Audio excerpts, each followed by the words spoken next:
క్రీస్తునాథునియందు ప్రియ దైవ ప్రజలారా, ఈ చివరి వాక్య సందేశంలో మరియ తల్లి మానవాళందరికీ కూడా మంగళకరముగాను దీవెనకరముగాను మనందరికీ మన తరపున విన్నపములను సమర్పించేటువంటి తల్లిగా పరలోకానికి తీసుకుని పోబడినటువంటి మరియ తల్లి ఏర్పాటు చేయబడింది అని కొద్ది క్షణాలు దేవుని వాక్యాన్ని ధ్యానం చేసుకుందాము. యోహాను శుభవార్త 2వ అధ్యాయము 1వ వచనం నుంచి 12వ వచనం వరకు.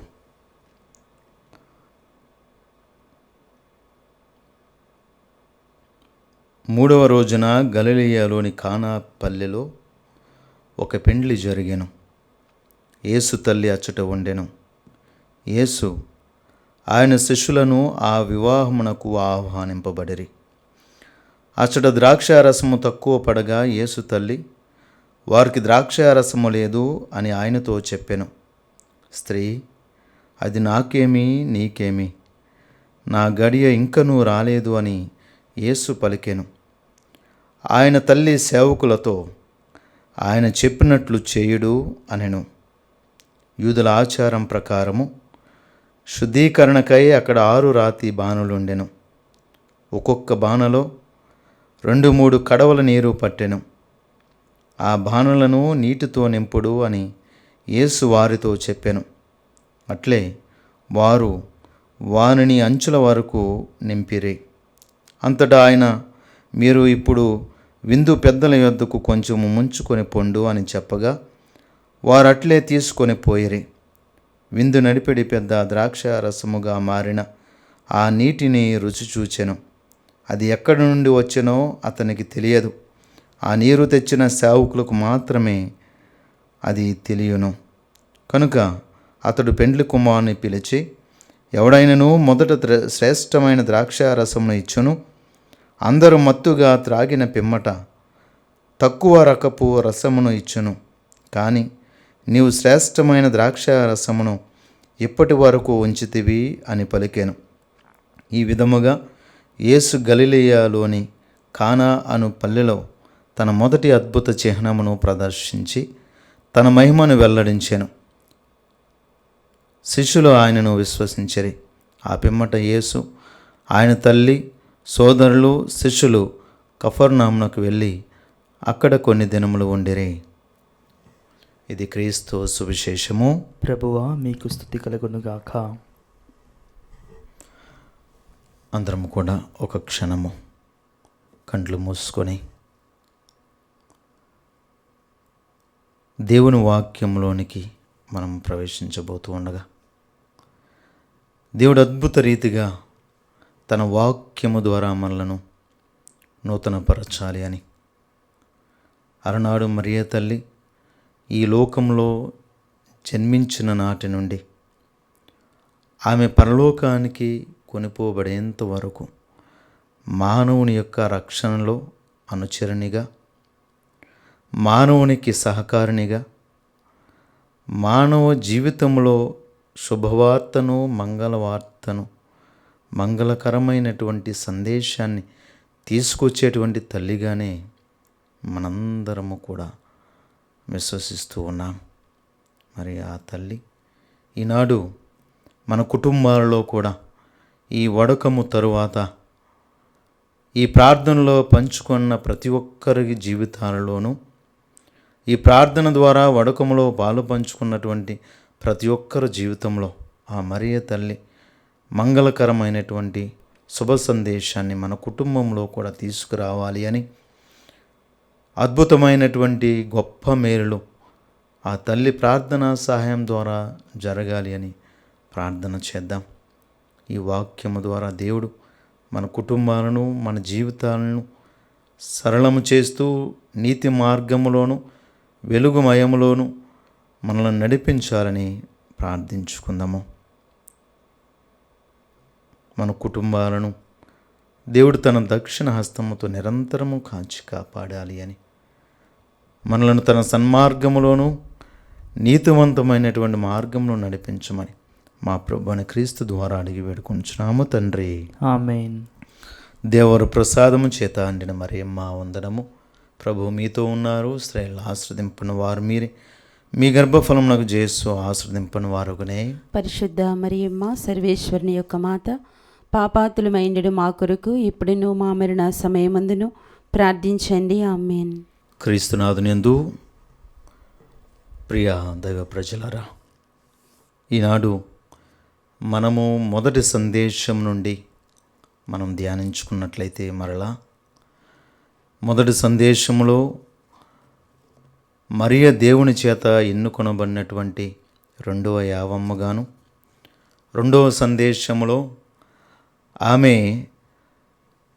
జన్మ పాపము లేక మనుష్యుని యొక్క ప్రమేయం లేక గర్భం ధరించినటువంటి పుణ్యమూర్తి అని, ఇంక మూడవ సందేశంలో ఆమె జన్మనిచ్చినటువంటి కుమారునికి దేవుని తల్లిగాను, మొదటి శిష్యురాలుగాను ఈ లోకంలో జీవించి ఉన్నతమైనటువంటి జీవితాన్ని జీవించి పరిశుద్ధమైనటువంటి జీవితాన్ని జీవించి దేవునికి ఇష్టమైనటువంటి జీవితాన్ని జీవించినటువంటి ఆమెను దేవుడు మోక్షానికి తీసుకొని మరి వెళ్ళడము అనేటువంటి సందేశాన్ని మనం అందరం కూడా విన్నాం. అయితే ప్రియ దేవుని బిడ్డలారా, ఆ పరలోకానికి వెళ్ళినటువంటి ఆ పుణ్యమూర్తి, ఆ ధన్యురాలు, ఆ మరియ తల్లి పరలోక రాజ్యంలో ఆమె దేవుణ్ణి మహిమపరచటమే కాక దేవుణ్ణి నిరంతరము స్తుతించడంలో తాను భాగస్థురాలు అవటమే కాకుండా ఇటు మానవాళికి తల్లిగా ఏర్పాటు చేయబడినటువంటి నాటి నుండి, అనగా ఆ శిలువ మీద తన కుమారుడు మరణిస్తూ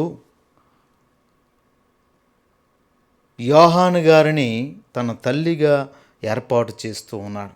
ఈ యోహాను గారు మానవాళ్ళందరికీ కూడా మరి ఒక ప్రతీకగా ఉంటే, మరియ తల్లి మనందరికీ కూడా ఆధ్యాత్మికమైనటువంటి తల్లిగా దేవుని చేత ఏర్పాటు చేయబడినటువంటి ఏకైక మరి స్త్రీమూర్తి. అందుకే ఆ పవిత్రమూర్తి, ఆ మరియ తల్లిని మనము పరలోక రాజ్యంలో ఆమె చేసేటువంటి రెండు ప్రధానమైనటువంటి కార్యాలు, ఒకటి నిరంతరము తన కుమారుణ్ణి ఆ త్రేయిక సర్వేశ్వరుని స్తుతిస్తూ పునీతులతో పాటు అక్కడున్నటువంటి దేవదూతలతో పాటు ఆమెను దేవుణ్ణి మహిమపరుస్తూ స్తుతించడమే ఆమె మొదటి కార్యమైతే, రెండవదిగా ఈ లోకంలో తన బిడ్డలుగా పిలువబడుతున్నటువంటి మనందరి కొరకు, మనందరి రక్షణార్థమై, మనందరి యొక్క శ్రేయస్సు కొరకై ఆ తల్లి తప్పిస్తూ ఉంది అనడంలో మనకు ఎలాంటి అతిశయోక్తి లేదు ప్రియ దైవ ప్రజలారా. ఎందుకు అంటే మనం అనుకుంటూ ఉంటాము, మరి చరిత్రలో జరిగినటువంటి ఒక గొప్ప అనేకమైనటువంటి సంఘటనలు, ఈరోజు ఈ లోకంలో అనేక మంది పునీతులు పుణ్య జీవితాన్ని జీవించినటువంటి వారు మరణించినప్పటికీ ఈనాటికి అనేకమైనటువంటి వారి దేహాలు నశించిపోకుండా, కుళ్ళిపోకుండా వాటిని దేవుడు కాపాడుతూ వారికి తగినటువంటి బహుమతిగా వారి యొక్క దేహాలను మరి పవిత్రపరుస్తూ వచ్చాడు. దేవుని యొక్క వాక్యాన్ని బోధించినటువంటి వారి దేహాన్ని, దేవుని వాక్యానుగుణంగా జీవించినటువంటి వారి దేహాలు నశించిపోకుండా అనేక మంది పునీతులు మన మధ్యలో ఈనాటికి ఉన్నారు. ప్రియ దేవుని బిడ్డలారా, పునీత జేవియర్ గారు, ఫ్రాన్సిస్ జేవియర్ గారు గోవా ప్రాంతంలో ఈనాటికి ఆయన యొక్క మరి పార్థివ దేహాన్ని ప్రజలందరి కొరకు, విశ్వాసులందరి కొరకు ప్రదర్శించడం మనం దాన్ని చూస్తూనే ఉంటూ ఉన్నాం. ఈ విధంగా అనేక మంది పుణ్యాత్ములు, అనేక మంది మరి పునీతుల యొక్క దేహాలను దేవుడు నాశనం చేయలేదు. మరి అలాంటిది దేవుని వాక్యాన్ని బోధించినటువంటి పునీతుల యొక్క దేహమే నశించిపోవడం దేవునికి ఇష్టం లేనప్పుడు, తన్ను గర్భములో మోసినటువంటి ఆ తల్లి యొక్క శరీరాన్ని, తన నవమాసాలు పెంచినటువంటి ఆ తల్లి దేహాన్ని, తన చేతులతో పెంచి పోషించినటువంటి ఆ తల్లి దేహాన్ని, తన చేతులతో మరి బిడ్డకు ఆహారాన్ని ఇచ్చినటువంటి ఆ తల్లిని నాశనం అయిపోవడం, ఈ భూలోకంలో మట్టిలో కలిసిపోవడము, ఈ భూలోకంలో మరి నశించిపోవడము దేవుడు ఇష్టపడినటువంటి కార్యం. నశించిపోవడము దేవుడు ఊహించలేనటువంటిది. అందుకే ఆమె శరీరము, ఆమె యొక్క దేహము నశించిపోకుండా దేవుడు దేవదూతలను ఈ లోకానికి పంపి ఆమెను ఆత్మ శరీరములతో మరి పరలోకానికి తీసుకొని వచ్చారు అనేటువంటి గొప్ప సత్యము, విశ్వాసము ఈనాటికి మన కథోలిక విశ్వాసంలో బలంగానే ఉంటూ ఉంది. మరి అలాంటప్పుడు ఆ పరలోకంలో ఉన్నటువంటి ఆ మరియ తల్లి, ఆ పరలోకంలో దేవుని యొక్క సన్నిధిలో ఉన్నటువంటి ఆ పుణ్యమూర్తి ఏం చేస్తూ ఉంది అంటే, ఆమె నిరంతరము మన కొరకు ప్రార్థన చేస్తూ ఉంది, మన కొరకు తప్పిస్తూ ఉంది. ఆమె మనందరినీ కూడా తన తల్లిగా, మనందరినీ కూడా తన బిడ్డలుగా ఆమె స్వీకరించింది. ఆమె మనందరినీ, ఈ లోకంలో ఉన్న ప్రతి ఒక్కరిని తన బిడ్డలుగా స్వీకరించింది అని అనడానికి మనకు అనేకమైనటువంటి ఆమె ఇచ్చినటువంటి దర్శనాలే. ఆమె ఈ లోకంలో మన మధ్యలోనికి వచ్చి అనేక దర్శనాల ద్వారా అనేక మంది విశ్వాసులకు కనిపించి ఆమె చెప్పినటువంటి దర్శనాల ద్వారా, ఆ దర్శనాల్లో ఆమె ఇచ్చినటువంటి సందేశాల ద్వారా ఆమె ఈనాటికి మానవాళందరికీ కూడా ఆత్మీయమైనటువంటి తల్లిగా మనకు దేవుని చేత ఇవ్వబడింది. ఆమె తన పాత్రను, తన బాధ్యతను తూచా తప్పకుండా నెరవేరుస్తూ ఉంది ప్రియ దేవుని బిడ్డలారా. అందుకే అనేక సందర్భాల్లో మరియ తల్లి ఆమె దర్శనాల్లో లూర్దులోను, ఫాతిమా నగర్లోను, మరి అనేక సందర్భాలలోనూ మరి ఆమె దర్శనాల ద్వారా మానవులందరినీ కూడా తన బిడ్డలుగా స్వీకరించి, తన బిడ్డల యొక్క బాగోగుల కొరకు, తన బిడ్డల యొక్క రక్షణ కొరకు, తన బిడ్డల యొక్క కుటుంబ పరిస్థితులను కొరకు ఆమె నిరంతరము తప్పించడమే కాకుండా ఆమె ప్రార్థిస్తుంది అనడంలో మనకు ఎలాంటి సందేహము అవసరంలా ప్రియ దైవ ప్రజలారా. ఎందుకు అంటే ఆ మరియ తల్లి పరలోకంలో ఉన్నది కేవలము దేవుణ్ణి స్తుతిస్తూ దేవుని మహిమపరచడానికే కాదు. ఎందుకంటే ఆమె పరలోకానికి మరి తీసుకొని పోబడి ఒక రాజ్ఞిగా, పరలోకంలో ఆమె ఒక రాజ్ఞిగా ఏర్పాటు చేయబడింది. దర్శన గ్రంథము 12వ అధ్యాయంలో 1-2 వచనాలు మనం చదువుకుంటే, యోహాను గారు దర్శనంలో ఒక స్త్రీ మరి దేవుని యొక్క కుడి పార్శ్వాన సింహాసనముపై ఆసీనురాలవడము, దేవుని యొక్క మరి సన్నిధిలో ఆమె శిరస్సుపై 12 మరి నక్షత్రాల కిరీటము ఉండటము, ఆమె యొక్క వస్త్రములు దేదీప్యమానముగా ప్రకాశవంతముగా వెలుగుతూ విరాజిల్లుతున్నట్లుగా యోహాను గారు రాసినటువంటి దర్శన గ్రంథము 12వ అధ్యాయము 1-2 వచనాల్లో చదువుతూ ఉన్నాం. అనగా ఇది దేనికి మరి ప్రత్యక్షంగా నిదర్శనంగా ఉంది అంటే, ఆమె పరలోకంలో దేవుని సన్నిధిలో దేవుని యొక్క కుడిపార్శ్వమున కూర్చొనబడి నిరంతరము ఆమె దేవుని యొక్క సన్నిధిలో ప్రార్థన చేస్తూ ఉంది ప్రియ దైవ ప్రజలారా. ఎందుకంటే మరి యూదా సాంప్రదాయాన్ని బట్టి మనము అంతకుముందే విని ఉన్నాము. మొదటి రాజుల గ్రంథము 2వ అధ్యాయము 19-20 వచనాలు మనం చదువుకున్నట్లయితే, యూదా సాంప్రదాయంలో ఉన్నటువంటి ఒక గొప్ప సాంప్రదాయం ఏమిటి అంటే, ఈ లోకంలో సర్వసాధారణంగా రాజ్యాలు, రాజరిక పరిస్థితి, పరిపాలనలు, దాని యొక్క విధి విధానాలను బట్టి సర్వసాధారణంగా ఒక రాజు ఆ రాజు తర్వాత అంతటి గౌరవాన్ని, అంతటి ప్రత్యేకతను తన భార్య అయినటువంటి రాణికే ఇస్తూ ఉంటారు. సర్వసాధారణంగా మన భారతదేశ చరిత్రలో కానీ మరి ఇతర చరిత్రలో కానీ మనం చదువుకునేది ఇదే. కానీ యోధా చరిత్రను మనము ఒకసారి తిరగవేసినట్లయితే ఇది ఆ మహారాణి స్థానాన్ని, ఆ రాజు యొక్క స్థానము తర్వాత ఆ రాజమాత స్థానాన్ని కేవలము తల్లికి మాత్రమే వారు కేటాయిస్తూ ఉండేటువంటి వారు. దానికి నిదర్శనము మనము రాజుల గ్రంథంలో 2వ అధ్యాయంలో చదువుతాం, 15వ అధ్యాయంలో చదువుకుంటాం. మరి అదేవిధంగా సామెతల గ్రంథంలో 19వ అధ్యాయంలో చదువుతూ ఉంటాం. ఏ విధంగా మరి యూదా రాజులు ఆ రాజరికపు స్థితిని, ఆ తల్లికి వారి యొక్క తల్లులకు ఎంతటి గౌరవాన్ని ఇచ్చారో, ఆ తల్లుల యొక్క పాత్ర వారి యొక్క పరిపాలనలో ఉంటూ ఉండేదో చాలా చక్కగా బైబిల్ గ్రంథంలో రాయబడి ఉంది. అయితే మనం ఈరోజు మరి ఒక చక్కటి అంశాన్ని చదువుకొని మరీ తల్లికి ఈ అంశము ఏ విధంగా ఆపాదించబడుతుందో ధ్యానం చేసుకుందాము. మొదటి రాజుల గ్రంథం 2వ అధ్యాయము 19వ వచనంలో మనం చదువుకున్నట్లయితే,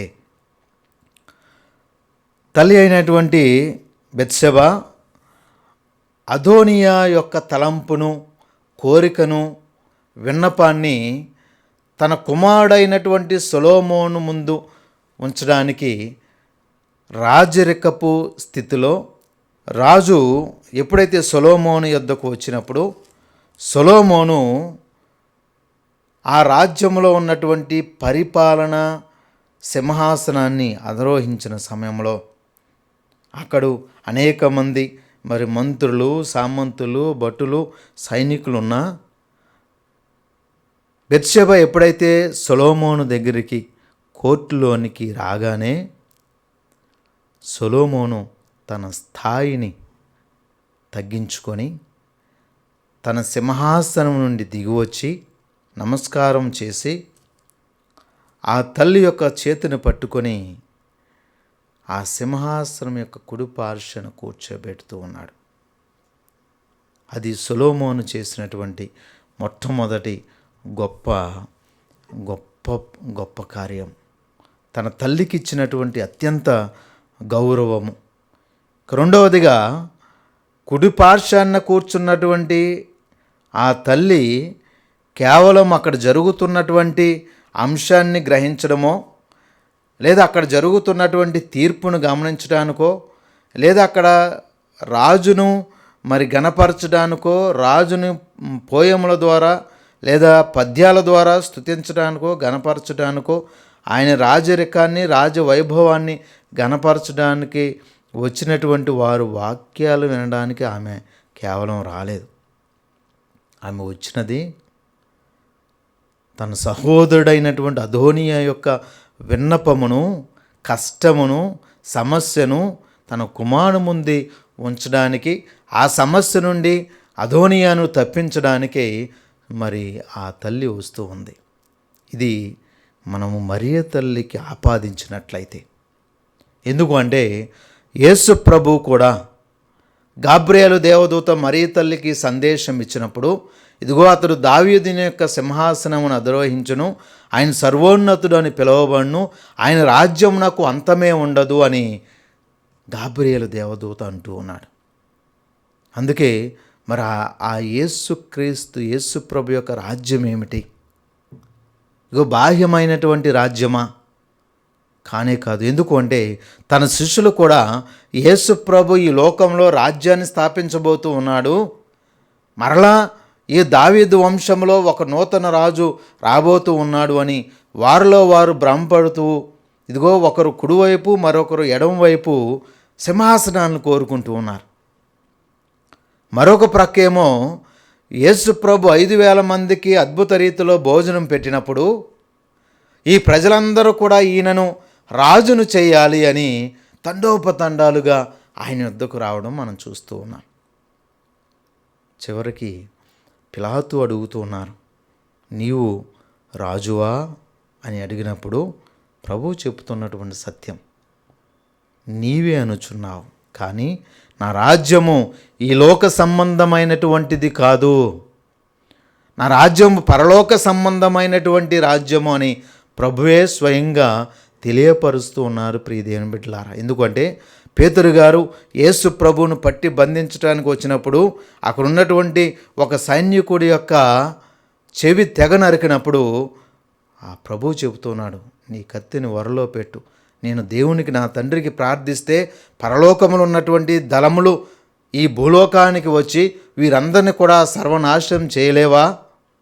కనుక ఇది దేవుని చిత్తము అని పేతురు గారిని గద్దిస్తూ ఉన్నారు. అనగా దేవుని యొక్క రాజ్యాన్ని గురించి మనం చాలా స్పష్టంగా అర్థం చేసుకోవాలి.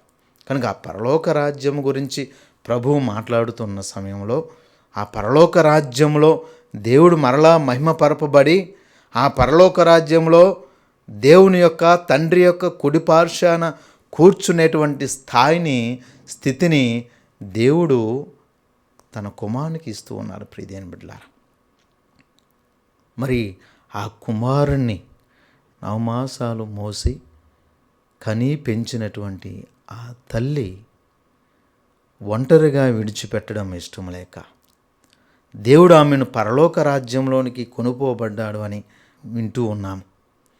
మరి ఆ పరలోకంలోనికి వెళ్ళినటువంటి ఆ తల్లి ఇదిగో యూదా సాంప్రదాయాన్ని బట్టి, యూదుల ఆచారాన్ని బట్టి ఏ విధంగా రాజు తన తల్లిని తన కుడి పార్శ్వమున కూర్చోబెట్టి ఆమెను గౌరవిస్తూ ఉంటాడో అదే రీతిలో మరియ తల్లిని కూడా, పరలోకానికి కొనుపోబడినటువంటి ఆ తల్లిని కూడా క్రీస్తు ప్రభు తన కుడి పార్శ్వమున కూర్చుండబెట్టుకొని ఉన్నారు అనేటువంటి గాఢమైన దృఢమైనటువంటి విశ్వాసము మన కథోలికలది. ప్రియదేవుని బిడ్డలారా, కనుక ఆమె కుడి పార్శ్వమున కూర్చొని ఆమె చేస్తున్నటువంటి రెండో అద్భుత కార్యం ఏమిటి అంటే, ఏ విధంగా అయితే బెత్షెబా ఆపదలో ఉన్నటువంటి కుమారుని కొరకు, అవసరతలో ఉన్నటువంటి వారి కొరకు ప్రార్థన చేసి విన్నవించుకుందో, ఆ విన్నవించుకున్నటువంటి ఆ తల్లి యొక్క విన్నపాన్ని కుమారుడు ఏ విధంగా నేను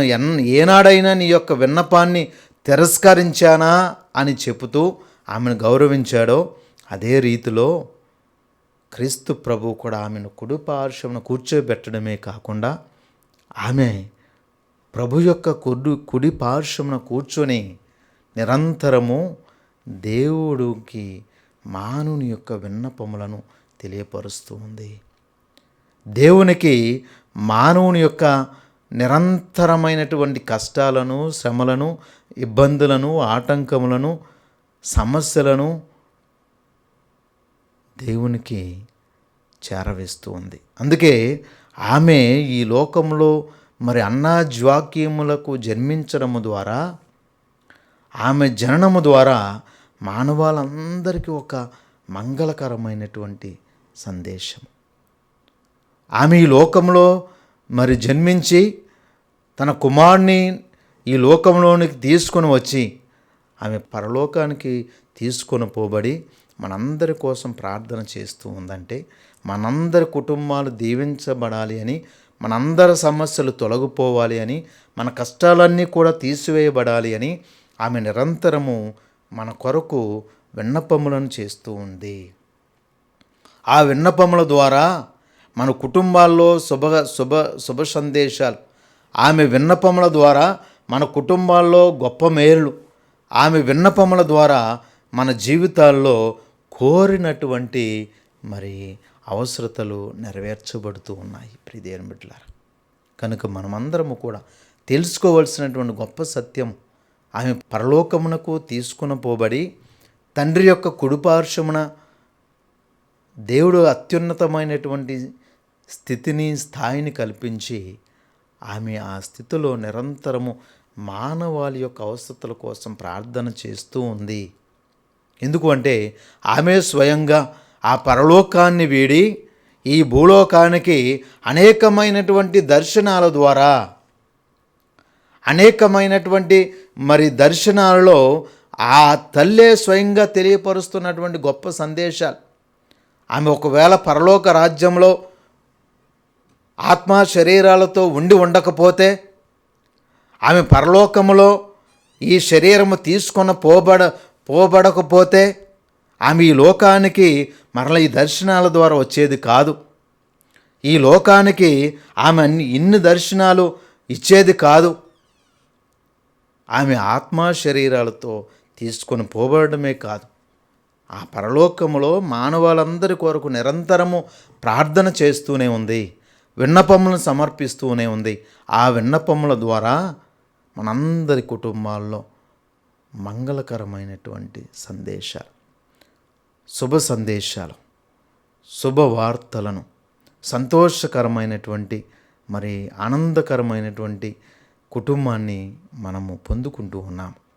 అందుకే మరియ తల్లి లోకంలో ఉద్భవించడమే కాదు, మనందరికి ఒక సందేశాన్ని, ఒక శుభ సమాచారాన్ని, ఒక ఆనందాన్ని, మన కుటుంబాల్లో మేలులను తీసుకొని రావడానికి ఆమె నిరంతరము పరలోక రాజ్యంలో ఆమె మన కొరకు తప్పిస్తూ ఉంది, ప్రార్థిస్తూ ఉంది అనేటువంటి సత్యాన్ని మనం గ్రహించాలి. ఎందుకంటే ఆమె అనేకమైనటువంటి దర్శనాలు ఈ లోకంలో మానవాళికి ఇచ్చినప్పుడు ఆమె చెప్పినటువంటి గొప్ప సందేశాలు ప్రియమైన బిడ్డలారా, నిరంతరము మీరు జపమాలను జపించండి. ఈ జపమాల ద్వారా దేవునికి మీరు అత్యంత చేరువ అయ్యేటువంటి భాగ్యం పొందుకుంటారు. ఈ జపమాల ద్వారా మీరు కోరినటువంటి ప్రతి విన్నపములను దేవుడు నెరవేర్చబోతూ ఉన్నాడు.